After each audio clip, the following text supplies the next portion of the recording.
32 do projeto de lei fala que se, né, e foi falado aqui pelo secretário Eduardo Diogo, que se no caso de adesão dos estados, né, adesão dos estados para o PREVI, né, eu também não sei exatamente como é que seria esse PREVI, mas, pelo que eu saiba, o FUNPRESP federal é gerido pela iniciativa privada.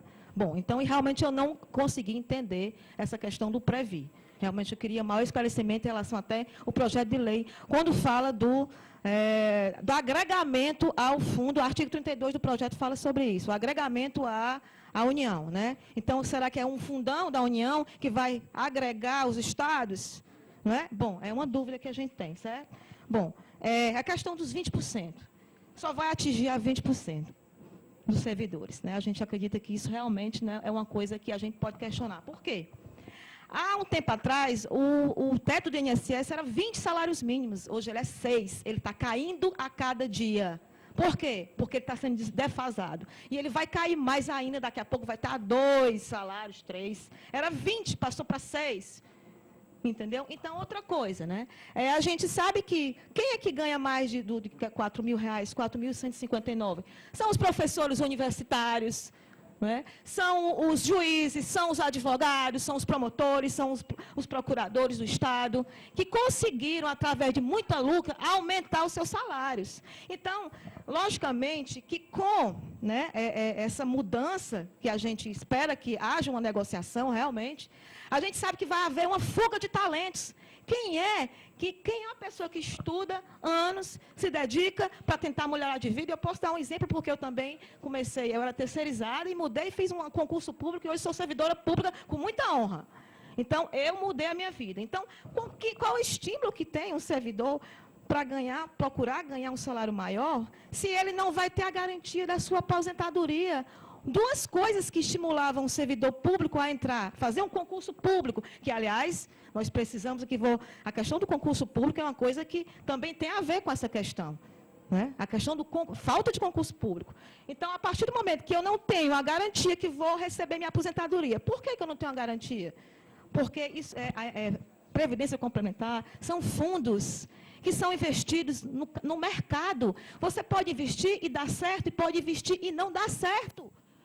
A exemplo do Chile, né, dos Estados Unidos, que a gente vê as famílias aí que... Chile, Estados Unidos e Argentina que tiveram que voltar ao regime antigo. Basta dar uma pesquisada para ver, gente. Chile teve que voltar, Argentina teve que voltar. Estados Unidos, as famílias, sem famílias inteiras, morando na rua. Ana, a gente vai tentar... Bom, eu vou sintetizar, porque realmente são várias questões que eu tenho. Eu sei que o tempo está esgotado, né? Mas, assim, eu queria ter um espaço, realmente, para colocar limites. Outra coisa muito séria para encerrar. Essa questão de que o Estado ele vai se equalizar. Ele vai ter aumento de despesa nos 20 anos, como foi colocado aqui. Por quê? Porque ele vai deixar de receber os 11% acima do regime geral, dos servidores que contribuem. Ele vai perder essa receita. E nós, como servidores da Fazenda, a gente sabe o que é perda de receita. Sabemos também que a receita do ICMS está aumentando sempre. A receita de arrecadação desse Estado, ela não caiu durante esse tempo. Ela só está aumentando, só está crescendo. Não há diminuição de receita. Bom, ele vai deixar de receber os 11%, e ele vai deixar de receber os 8,5% da contribuição patronal. Ele vai ter um aumento de 20% de despesa. Ok. Só no mínimo. Tá. Então, assim, são várias dúvidas que a gente tem. Infelizmente, como moderador, eu vou ter que ser isonômico com todos, porque é igual essa casa aqui, você já conhece muito bem, né? Nós temos o deputado Fernando Duque, que fala muito, né? E temos outros que falam pouco. Com certeza, é porque são realmente muitas dúvidas. Eu sei que são inquietações, pontos, né? São pontos. Não, Ana, não se preocupe. Esse é o primeiro debate. Espera, a gente tem a oportunidade de tratar mais. Não, com certeza, até nas comissões temáticas da casa. Como que a Ana colocou, são pontos muito técnicos, eu pergunto aqui, se o secretário se vocês querem que o secretário responda ou querem que façam os outros dois para a gente, porque às vezes há uma salada de perguntas sobre pontos diferentes, mas a metodologia a gente pode seguir aqui. São 3, bloco de 3, aí nós temos aqui o capitão Wagner. Então, vamos fazer o bloco Capitão Wagner e a Ritinha. Então, Capitão Wagner. para perguntar. O secretário está anotando aqui as dúvidas, certamente as que não foram colocadas, Ana, se você quiser colocar, por acaso, se houver qualquer inviabilização de tirar qualquer dúvida, pode colocar para cá, que o secretário, no segundo momento, a gente recepciona, e no segundo momento, na tramitação da mensagem, nós vamos discuti-los todos. Vereador Capitão Wagner. Obrigado, líder. Cumprimentar a todos, cumprimentar primeiramente a mesa em nome do líder, parabenizar a casa pelo debate. Eu acho que a partir desse debate é que a gente vai construir a melhor solução para esse problema. Cumprimentar todos os servidores aqui presentes. Eu acho que a Ana me contemplou com o primeiro questionamento dela em relação ao déficit. Realmente eu não entendi como é que a gente vai ter esse déficit, se ele é baseado em dados futuros. Então, eu acho que a palavra correta, me perdoem os técnicos, que eu também não sou técnico do assunto, não dá para se falar em déficit, é uma coisa para daqui a 40, 50 anos. Então, também não entendi, eu queria que o secretário explicasse melhor como é que é calculado esse déficit, para a gente poder se orientar. Outra coisa que eu não entendi, como é que o contribuinte, pelo exemplo, eu até ia pedir o secretário para dar um exemplo prático, ele acabou dando um exemplo sem que a gente solicitasse. Eu não entendi como é que o contribuinte vai contribuir menos e vai continuar recebendo a mesma coisa na aposentadoria. Eu não entendi como é que isso se procede. E outro questionamento que a Ana fez, que é muito importante, pelo que eu vejo, isso aqui é uma aposta, né? Uma aposta para daqui a 35 anos o Estado passar a gastar menos. Então, o Estado vai gastar mais durante esses 35 anos, se der certo, aí depois de 35 anos ele passa a gastar menos. Então, acho que é um perigo, né? Porque daqui a 35 anos pode acontecer tanta coisa, crise financeira aí pelo mundo, como a Ana citou, a gente teve o problema aí do Chile e da Argentina, que tiveram a voltar para o regime anterior. Imaginem, né, se a gente tiver, por exemplo, que gastar durante 20 anos mais e depois ter que voltar ao regime anterior, então acho que o prejuízo vai ser maior ainda. Então, a gente queria que o secretário ele pudesse explicar, primeiro, a questão do déficit, né? A segunda, como é que o contribuinte vai contribuir menos e vai ter o mesmo valor na aposentadoria, e se realmente a gente tem alguma garantia, secretário, de que daqui a 35 anos a gente vai começar a gastar menos, o Estado vai começar a gastar menos, ou se é uma aposta, uma previsão que daqui a 35 anos a gente venha a gastar menos. Muito obrigado. A Ritinha, para finalizar esse primeiro bloco de 3 participantes, a Ritinha. Em seguida, o secretário vai responder conjuntamente esses 3 perguntas. Boa tarde, sou Ritinha, conhecido pelos meus companheiros Ritinha Bacana, sou funcionária da educação há 32 anos. Como a Aninha falou muito bem e o capitão completou, eu gostaria que o senhor secretário nos informasse em relação, quando ele diz contribuição outros, relacionada a quê? Porque tem a contribuição estadual, né? Naquela explanação que o senhor fez, e tem a contribuição de outros, que são esses outros, né? Naquela primeira, na segunda folhinha que o senhor explanou. Outra coisa também, ele falou, é como se eu tenho um emprego privado, vou para o Estado, leva aquele tempo, e o Estado contribui, ele, com minha aposentadoria, tendo esse prejuízo de 3, 4, 5 anos. Não é assim que o senhor falou? O senhor, na primeira fala do senhor, o senhor falou que muitos trabalhadores, que ele trouxe o tempo da empresa particular para o Estado. Foi assim que o senhor falou. Então, subtende que eu tive 5 ou 6 anos fora e levei para o Estado, é como se o Estado tivesse prejuízo com esse trabalhador, porque ele contribuiu com o regime geral. É o que acontece hoje, porque nós sabemos que esse número imenso que o deputado, que o secretário apresentou, aqui nós sabemos que é o quê? Empresa. É temporário, não é concurso público, porque estamos sem concurso público há anos e anos. Agora, eu pergunto ao senhor, nós sabemos que daqui, antes de 30 anos, meu povo, vamos pôr isso na cabeça, antes de 30 anos, vai estar todo mundo numa situação triste mesmo, que vai dar, assim, superior à Argentina e outros cantos aí que está sofrendo. Aqui vai ser pior, porque o nosso salário está congelado. Está congelado é mais de 5 anos, nós sabemos disso. Eu tenho certeza que os próprios deputados ele questionam do salário deles. que congela também enquanto o mercado está lá em cima. Nós sabemos disso. E fica preocupado nessa situação, que o governo está se preocupando só em ter uma previdência complementar, que não está nem aí. Me desculpe, doutor, mas a gente tem que falar. Porque a gente fica preocupado. É se dizer, quem hoje está aposentado, os veteranos, eles não vão ter prejuízo, nós sabemos que vamos ter. Isso aí é desculpa o que o senhor secretário falou, o senhor me desculpa, mas nós sabemos que vamos sofrer também. Os veteranos, os novatos que vão entrar, meu filho amanhã que é servidor público, entendeu? Que eu tenho certeza, eu honro de ser servidora pública. Agora, nós que vamos tapar o buraco do Estado. Aguarde o prejuízo que nós vamos ter. Obrigada.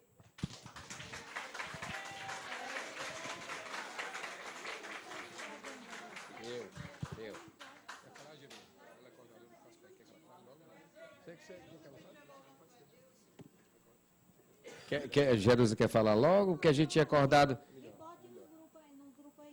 Eu não sei se você ouviu, eu pedi para que as pessoas quisessem se inscrever, botassem no papelzinho e me desse aqui o nome, porque como eu não conheço todo mundo. Pronto. Então você está dentro da lei agora. Secretário Eduardo Diogo.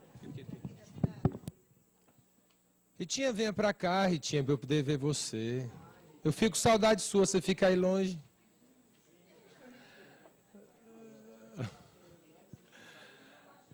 Bom, cadê a Ana? Como é que eu vou falar?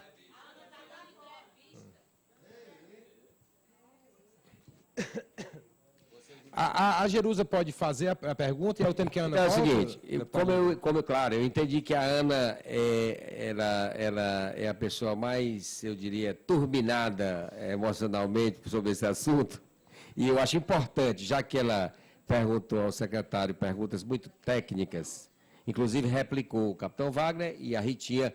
Na verdade, os dois replicaram basicamente a questão da como se formou o déficit, né?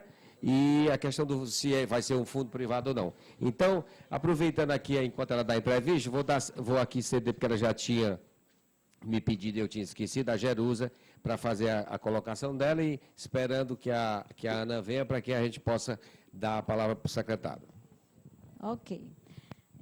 Secretário, na sua fala, quando você falou do Fundo Financeiro Contábil, né? O ISEC foi, o SUPSEC, né? Ela vai chamar ISEC, né? O SUPSEC foi criado, né, em 1999.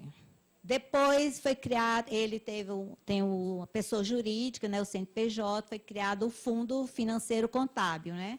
E o secretário falou que esse fundo recebe recursos, né, do Estado, né, os 22%, 11% dos servidores ativos, e também servidores inativos pensionistas, e vem as compensações previdenciárias. Então, esse fundo financeiro contábil, ele recebia ou recebe todos esses recursos.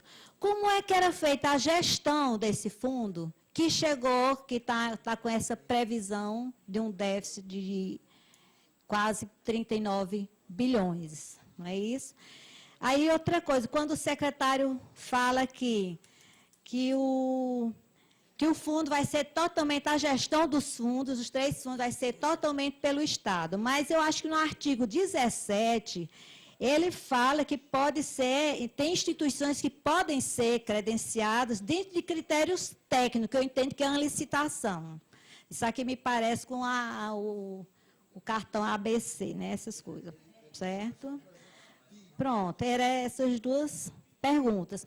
Outra coisa, o que a gente observa na lei do SUPSEC, que sequer lá existe assim um conselho deliberativo, um conselho fiscal para acompanhar a aplicação desses recursos. E no projeto que o governo manda também para a Assembleia, não está prevista a criação de um conselho fiscal para acompanhar a aplicação desses recursos. Só isso, obrigada.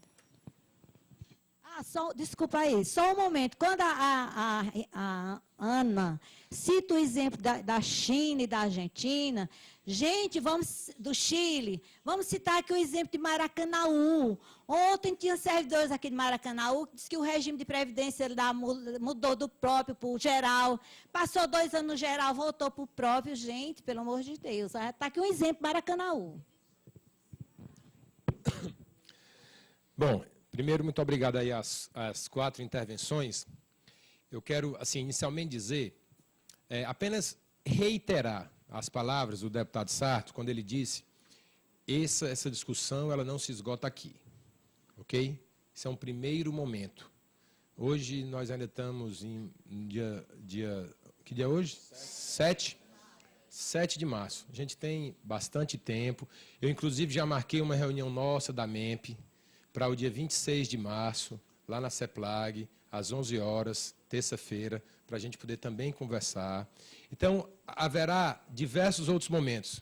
E agora, como o governador encaminhou, quem lidera esse processo é aqui a Assembleia Legislativa, a mesa, o nosso deputado líder, e viremos aqui, deputado, quantas vezes formos chamados, porque é para a gente sempre uma alegria sincera poder conversar com vocês.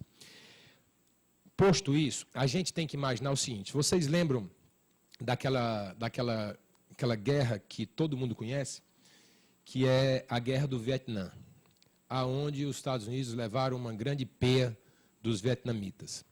E um grande general que liderou o Vietnã, chamado Ho Chi Minh, ele dizia o seguinte, meus caros companheiros, quando ele colocava, Sarto, a sua estratégia para derrotar os Estados Unidos, está ficando doido, não tem condição, é uma coisa muito de longo prazo.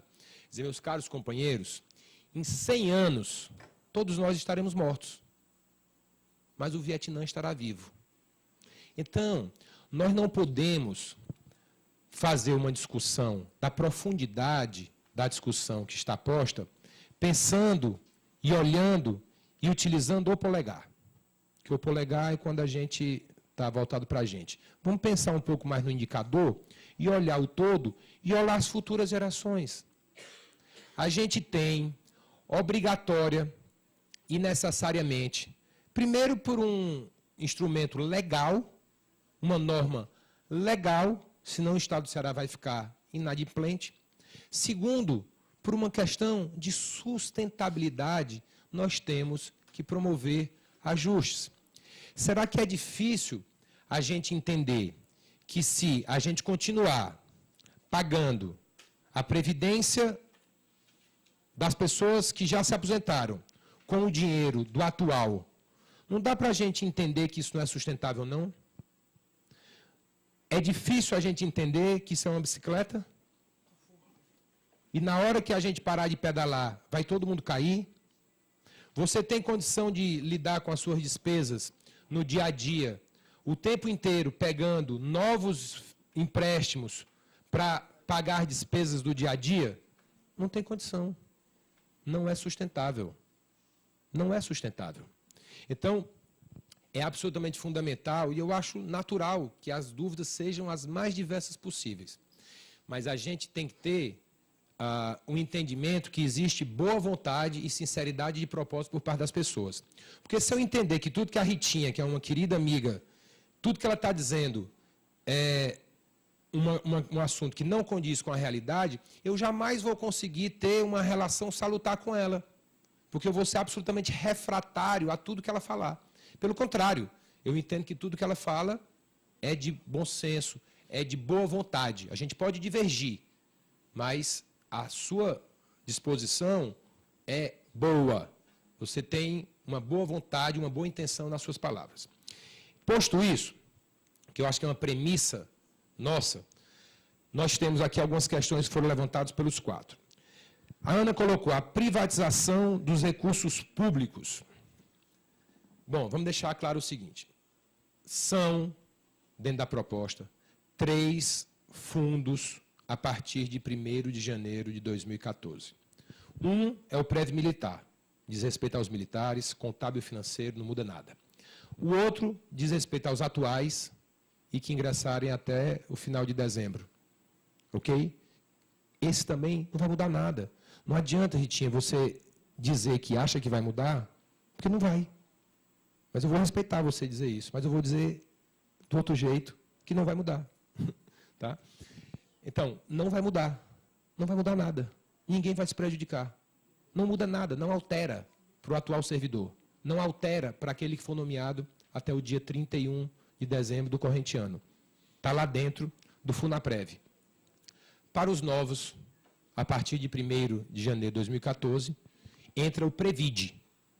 O Previde, o Funaprev e o Prev Militar são todos três a divisão do atual Subsec. Ok? Então, com a interface pública, com a interface privada aqui, porque a Ana falou de privatização do recurso público. Qual é a interface privada que existe aqui? Nenhuma. Nenhuma. O atual Subsec será dividido nos três: Prev Militar, Funaprev e Previde. Vou chegar lá. E Previde. Para os servidores que ingressarem a partir de 1º de janeiro de 2014 e que comporão a Previde, o Fundo Previdenciário Previde, o Estado vai ter um fundo complementar, uma previdência complementar. Tem a obrigação de assegurar, porque senão aquela pessoa que ganha mais vai ficar sempre com o teto. Então ele vai dar a opção da previdência complementar. Essa previdência complementar, a gente entende que ela pode ser administrada de duas maneiras. Nas duas maneiras não tem nenhuma interface privada também. Não tem nenhuma interface particular, nenhuma. Você fez uma leve confusão que você falou do Funapresp, da União, do Funpresp. Não tem nada a ver com o Funpresp. O que a Previdência Complementar do Estado do Ceará pode vir a aderir é ao Prev Federação. O Prev Federação é uma entidade que o governo federal analisa criar, ok? Que os estados que não possuam escala tenham a possibilidade de aderir para que tenham um bolo maior e assim isso ser aplicado de uma maneira melhor. É o Prev Federação. Se não aderir ao Prev Federação, cria-se uma entidade fechada, pública, aqui no Estado, para que possa fazer a administração desses recursos. A Jerusa colocou aqui sobre um conselho absolutamente pertinente, na minha humilde visão, é óbvio. Esse recurso, ele é não de vocês, mas será dos servidores que entrarão. Então, nada mais do que legítimo do que esses servidores que entrarem participarem dessa administração. Absolutamente razoável, Jerusa, no meu entendimento.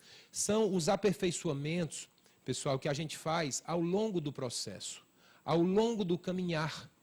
Agora, deixar muito claro, não existe privatização porque não existe gerência privada na Previdência Complementar, ok?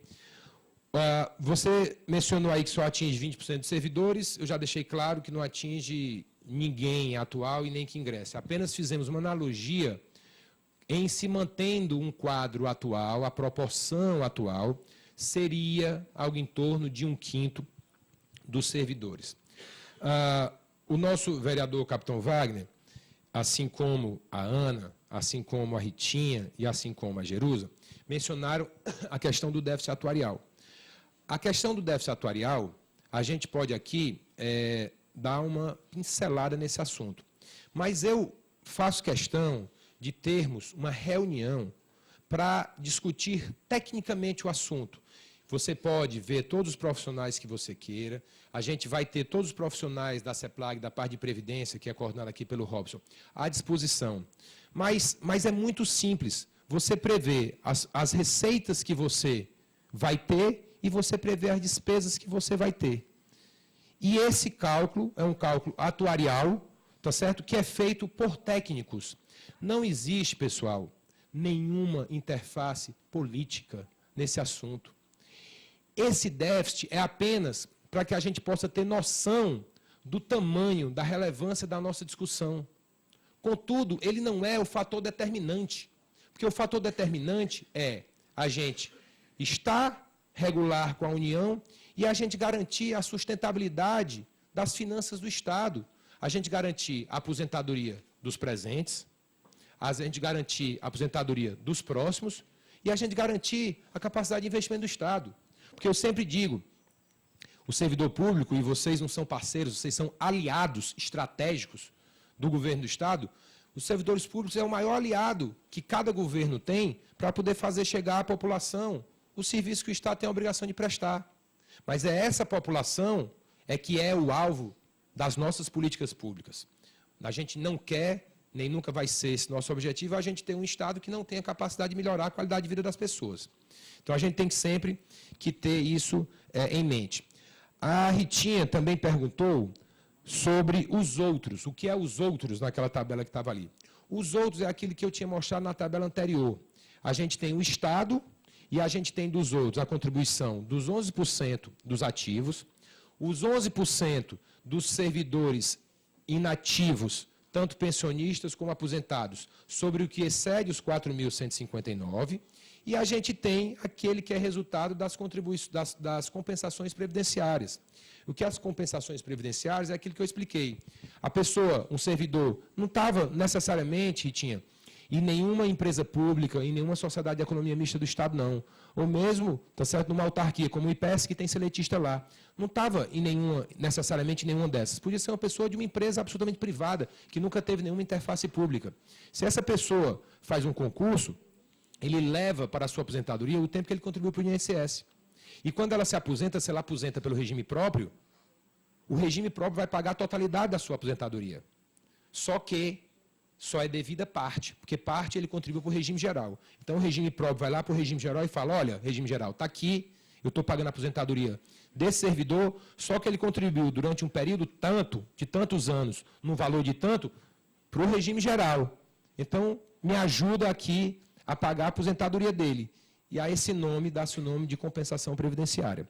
É tão simplesmente isso. Não entendi. Não entendi. Sim, senhora. Pois não. Pois não. É exatamente pela compensação previdenciária que ele vai buscar não ter o prejuízo. Ele vai lá no regime geral e ele fala, a senhora contribuiu lá para o regime geral.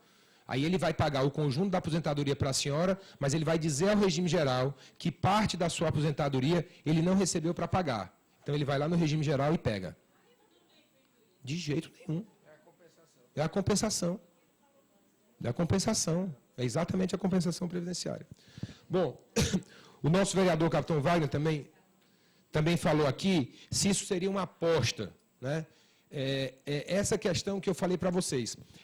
Não é aposta, a gente está falando tudo uma discussão técnica. A gente passou quantos meses, quantas vezes nós tratamos desse assunto na MEMP? Quantas vezes nós discutimos esse assunto em reuniões em separado ou em reuniões oficiais? Só no ano passado nós nos reunimos com as diversas categorias, meu caro deputado Sartre, 23 vezes. Certo? Então, nós já discutimos esse assunto diversas vezes. Então, isso aqui é uma discussão técnica. Não existe, meu caro vereador, nenhuma busca de aposta. Existe uma tentativa de dar uma consistência, porque aqui não tem, da parte de ninguém, o interesse de prejudicar ninguém. O governador do Estado, ele, além de, no momento, como governador, ser o servidor público número 1 do Estado do Ceará, ele também é servidor público. A sua família é uma família de servidores públicos. Seu pai foi defensor público, sua mãe é aposentada. Então, por que haveria o intuito de prejudicar alguém? Vamos partir da premissa contrária. Por que haveria o intuito de prejudicar alguém? Eu pergunto a vocês. Por quê?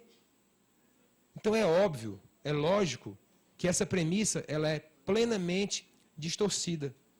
Então, o intuito é de fazer com que ninguém tenha alteração nenhuma do rumo que está posto agora. Por isso que a gente botou para 1º de janeiro de 2014, para que não haja qualquer dúvida de que os atuais não mudam nada. Quem ingressar agora vai continuar sem mudar nada. E os que ingressarem a partir de janeiro de 2014, a gente vai buscar esse aperfeiçoamento, tendo uma previdência pujante, sustentável. Ok? Obrigado. Porque 2 pontos que eu coloquei, eu acho que o secretário esqueceu de responder. Eu gostaria que o secretário explicasse para a gente o artigo 17, que está no projeto de lei. E outra coisa, como é feita a gestão desse fundo financeiro contábil, né, que está indo para a falência, né? Está deficitário. Você pode ler o artigo 17 aí para a gente pensar nele juntos? Por gentileza, vamos lá. Lê aí, por favor. as aplicações financeiras dos recursos do Previde, bem como os recursos a caso existência do FUNAPREV e do Prev Militar, serão realizados diretamente pela unidade gestora, que é o SUPSEC, ou por intermédio de instituições especializadas credenciadas mediante critérios técnicos. Então, quem são essas instituições, secretário? Qual é a sua dúvida exatamente, então, Jerusa? Seria, porém, quem iria gerenciar, o governo poderia credenciar quem para gerenciar esses fundos? Bom, você fez essa pergunta e fez a outra, que foi com relação a... Sobre a gestão. Ah, tá. Então, vamos lá. Bom, vamos então começar, tá certo, por aqui. Previde, Prev Militar e FUNAPREV. Não haverá interface, conforme eu falei, particular. Ok? Quando a gente envia um projeto de lei, a gente envia sempre no intuito dele ser aperfeiçoado. Mas a gente não pode pensar, tá certo, em não ter opções ao longo do caminho para que isso seja aperfeiçoado. Mas não existe nenhuma outra interface desses três aqui, porque eles são nada mais e nada menos do que o atual SUPSEC. Ok? E tanto o Prev Militar como o FUNAPREV, não existe recurso financeiro. Quem vai passar a ter, sim, é o Previde, porque ele será por regime de capitalização. Por isso, e aí eu entro na sua indagação, por isso que hoje não existe nenhum recurso, porque ele zera a cada mês. O Estado pega no SUPSEC e vê o conjunto da receita, vê a despesa e o Estado vai lá e aporta. Então não tem como ter nenhum crédito, Jerusa, porque ele simplesmente não houve capitalização. Não houve. Uma, vamos dizer assim, uma ineficiência que nós tivemos, uma imperfeição de um sistema que se mostrou que ele não é sustentável. É exatamente por conta disso que nós temos que fazer o aperfeiçoamento. Porque não pode entrar, entendo eu, deputado Lira, deputado Carlos Romano Marques, na cabeça de ninguém, na minha opinião, na minha, pelo menos, eu tenho dificuldade de entender, que seja razoável a gente defender um sistema em que eu hoje estou contribuindo aqui e pagando o passado. Solidariedade, Ana, você é uma pessoa preparada. Isso não é sustentável, meu irmão. Você sabe disso. Vamos fazer o seguinte. Ok. Vamos fazer o seguinte. Nós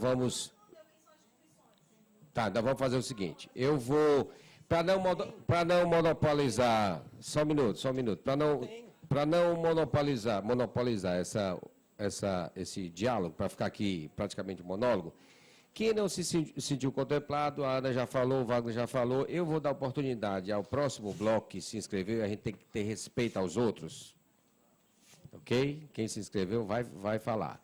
E aí, o secretário, na sua segunda abordagem, fala nesses pontos que, talvez, no entendimento de alguns, tenha ficado alguma dúvida. Bom, se inscreveram o Marcelo Maciel, que é presidente da Delegacia Sindical no Ceará do Sindifisco Nacional. Marcelo está aí? Pronto. Na sequência, eu vou pedir para o Marcelo vir aqui na frente. Na sequência, o Edilson Lins, que é também do Sindifisco. E, na sequência, o deputado Carlos Romano Marques. Então, o Marcelo.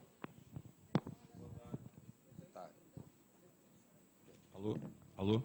Boa tarde a todos e todas.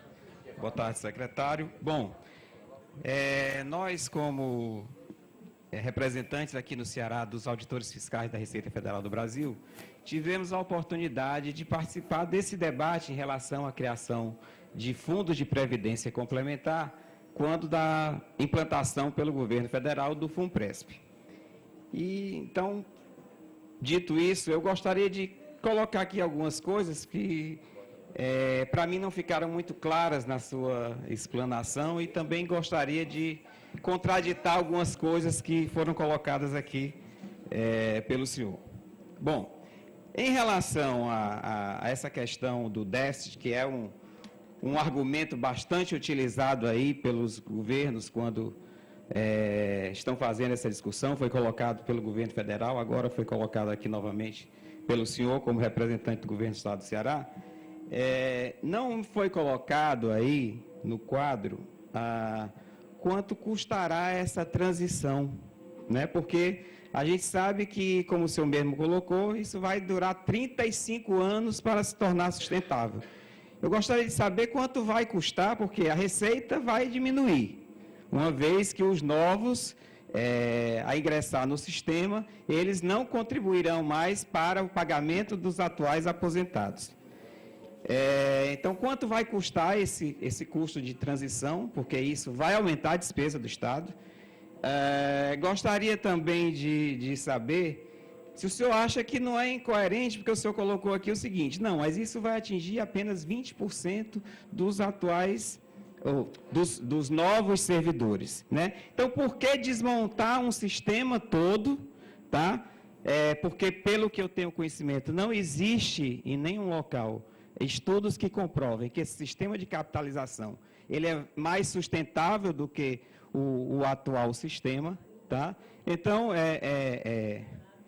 não seria uma incoerência dizer que isso só atinge a 20% dos novos e não vai atingir os atuais, não vai atingir 80% dos que vão ingressar, né?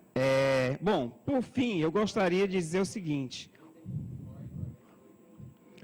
por que desmontar um sistema se isso, o senhor colocou aqui, que só vai atingir 20%? Então, se só vai atingir 20%, como é que isso vai resolver o problema? Se o atual sistema não prejudica ninguém e o futuro vai prejudicar 20%, não é isso? É o que eu entendi que ele quis dizer. Bom, e por fim, eu gostaria de dizer que, contrariando o que o senhor disse, eu afirmo que isso é uma privatização, sim, de recursos públicos, porque esse dinheiro não vai ficar guardado debaixo do colchão nem dentro do cofre do gabinete do governador. Esses recursos, eles vão parar no mercado financeiro. Porque como é que esse dinheiro vai capitalizar para pagar essas aposentadorias no futuro, né? Não se sabe quando chegar lá nem se vai ter dinheiro, porque esse dinheiro ele vai aplicado aonde? Em títulos públicos, uma parte em títulos públicos, e a outra parte vai para a chamada aplicação de risco, ou seja, ações de empresas, né, que a gente vê aí grandes empresas quebrando diariamente, virando pó. Então, na verdade, sim colocar à mercê do mercado financeiro a aposentadoria de milhares e milhares de servidores, tá certo? Então, é um risco grande e eu gostaria de deixar aqui um alerta a todos os servidores públicos. O Edilson, agradecer aí a forma pragmática, objetiva com que o Marcelo encaminhou. Ele fez 3 perguntas. Marcelo, foi o Marcelo. É Marcelo, não é isso? Marcelo pontuou e fez as perguntas, sem fazer muito discurso aqui. Primeiro, o companheiro, futuro deputado Edilson Lins. Primeiro, eu queria agradecer a oportunidade do deputado em estar promovendo aqui essa audiência, o deputado Heleno Novaes, que está presente sempre nesse debate, e dizer que nós enfrentamos essa discussão, viu, secretário? De forma muito intensa no ano passado, quando porque eu sou auditor fiscal da Receita Federal, sou da direção do Sindicato, então a gente enfrentou esse debate e, infelizmente, na ocasião, a gente não teve a oportunidade de abrir esse diálogo. Eu espero que esse diálogo que está sendo aberto por parte do governo do Estado, de fato, represente uma possibilidade de se apresentar algumas mudanças, né? Transformações que são necessárias. Inclusive, colocar a discussão previdenciária no âmbito que ela precisa ser colocada, né? Primeiro, a gente não pode tratar servidor público como um número, né? A gente não pode chegar aqui e entender que os servidores públicos representam tanto para o Estado e são tantos servidores públicos. Não, eles são servidores públicos que alimentam famílias, que recebem salário, que sustentam pessoas e que precisam ter um benefício previdenciário com garantia de estabilidade para o futuro. Essa é a lógica da Previdência. Então, por isso que é importante a gente fazer essa discussão a partir dessa ótica. E por que eu digo isso? Primeiro porque essa discussão de repartição versus capitalização, eu enfrentei também nas bancas universitárias, né? Eu fiz alguns cursos que tratam dessa discussão previdenciária, e um professor que eu aprendi muito, da UNB, o professor Evilásio Salvador, ele dizia muito para mim o seguinte: regime de repartição é o regime mais sustentável que existe sobre a lógica previdenciária. Não existe nenhum outro regime mais sustentável. O regime de capitalização, nós temos inúmeros exemplos que mostram que ele é um regime insustentável. E aí tem a história para falando. A Argentina, como a companheira Ana falou, privatizou em 94, né, criou esse fundo complementar em 94. Agora, em 2008, depois da crise financeira mundial, teve que reestatizar. A presidente Kirchner teve que reestatizar o fundo de previdência lá. Então, teve que trazer de novo para o Estado. Professores de Michigan, nos Estados Unidos, na crise de 2008, perdeu 80% do patrimônio, o fundo de previdência dos servidores de Michigan, dos professores. Então, significa que a previdência no regime de capitalização lá faliu.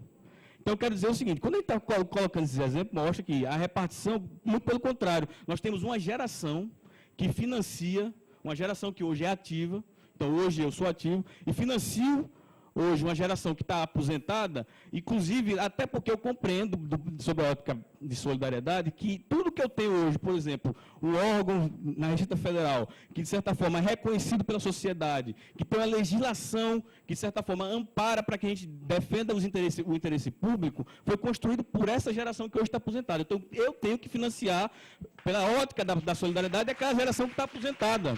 Então, eu compreendo dessa forma. Então, é o regime de repartição. Ele não é simplesmente financeiro, financista. Existe um laço de solidariedade entre gerações. E outra, é importante a gente fazer essa discussão, porque é o seguinte, quando a gente fala a questão desse laço de solidariedade, quando a gente traz a implantação desse regime de previdência complementar, aí o deputado fala, não vai atingir os atuais servidores. Infelizmente, eu quero dizer aí de forma fraternal com o secretário, ele atinge. Mas sabe por que ele atinge? Infelizmente, eu digo porque atinge, porque eu sei que o governador Ciro Gomes não vai permanecer no governo, nem o senhor vai permanecer no governo daqui a 30 anos. Então, eu não sei qual vai ser o próximo governador, e ele pode vir simplesmente dizer o seguinte, eu só vou reajustar a partir de então os atuais servidores por gratificação que não é extensível para a aposentadoria. E eu não vou ter, eu aposentado, uma geração de ativos para fazer essa luta no âmbito sindical. Porque eu só tenho agora minha previdência pautada pela previdência complementar. Então, tiro do âmbito do sindicalismo dos servidores públicos a pauta da paridade. Então, vai atingir sim os atuais servidores. É importante a gente compreender isso. Atinge sim os atuais servidores.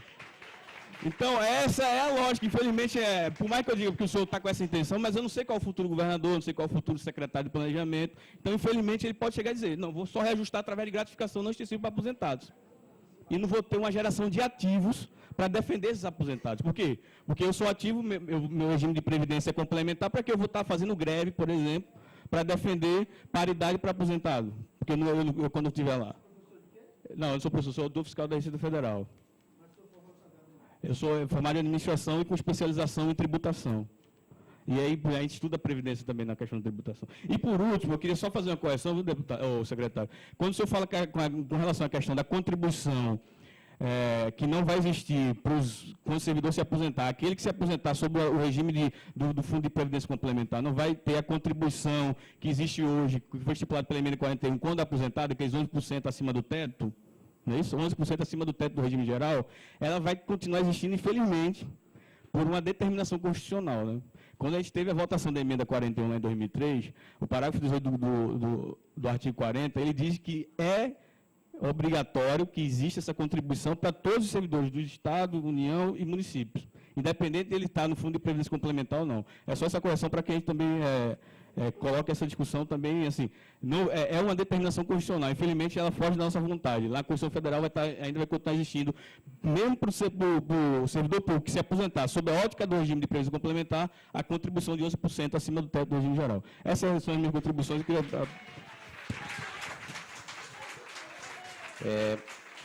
Deputada Eliane.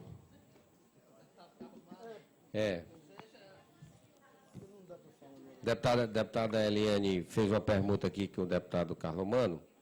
E não, na verdade, ele solicitou... Está pedindo para fazer a pergunta. Ok, e depois o secretário vai responder esse bloco. Cumprimentar bloco. os servidores públicos, estaduais, federais e municipais que estejam aqui presentes, né, e todas as entidades representativas dos servidores públicos. Né, nós, como servidora pública, é muito importante a gente fazer esse debate aqui. Eu acho que parabenizar o governo e o nosso líder, doutor Sarto, pela a condução, acho que é assim mesmo, que a gente, né, entra num pacto de cooperação para as discussões entre os servidores. Acho que aqui é o primeiro passo que nós vamos dar, e eu já sinto que nós vamos ter um diálogo aberto, servidores e executivo estadual. Então, eu estou muito feliz hoje, quero reconhecer isso. Eu acho que a liderança do senhor tem mostrado nesse período essa relação, e é isso que nós queremos, é exatamente ter aqui um canal de diálogo permanente. Então, acho que o deputado Sarto, ele entra como líder do governo de uma forma diferenciada, e eu quero dizer, deputado, que nós vamos, sim, no senhor, encontrar esse canal, que ano passado nós fomos muito prejudicados, né? Eu me coloco como servidora pública, estou deputado, mas sou servidora pública, mas eu tenho certeza que o senhor tem dado notas aqui importantes e ouvir o servidor público. Então, eu queria também parabenizar o secretário, Eduardo Diogo, por vir até a casa, trazer esses esclarecimentos. E eu estava aqui observando, é isso que o Edilson colocou, a questão do pacto das gerações, né? Então, acho que esse pacto das gerações é tudo aquilo, né, que é a previdência, o bem-estar social, né, que nós encontramos no modelo, e acho que em vários países aconteceu essa previdência dessa forma, e a gente entende que esse pacto social, ele, nesse momento, com esse regime complementar, ele será quebrado, né, totalmente quebrado. Então, a nova metodologia, e isso nos preocupa, né. A outra colocação que eu quero dizer é que o Estado as contratações minimizaram no Estado. O Estado são muito poucos os concursos que aconteceram ao longo desses anos, né? E nós tivemos aí uma inversão com o ingresso dos terceirizados. Essa questão da terceirização é uma questão que a gente tem que colocar a nossa preocupação aqui, e talvez onde, né, essa inversão chegou a deixar a gente numa situação deficitária, né? O concurso, não ter servidor, e aí alguém deixou de contribuir para que esse sistema fosse, né, tivesse o seu equilíbrio. Então, é uma questão que eu coloco aqui, e eu queria ouvir um pouco sobre isso. E eu trago aqui uma sugestão e uma contribuição, eu acho que é muito importante aqui a gente também sugerir coisas novas.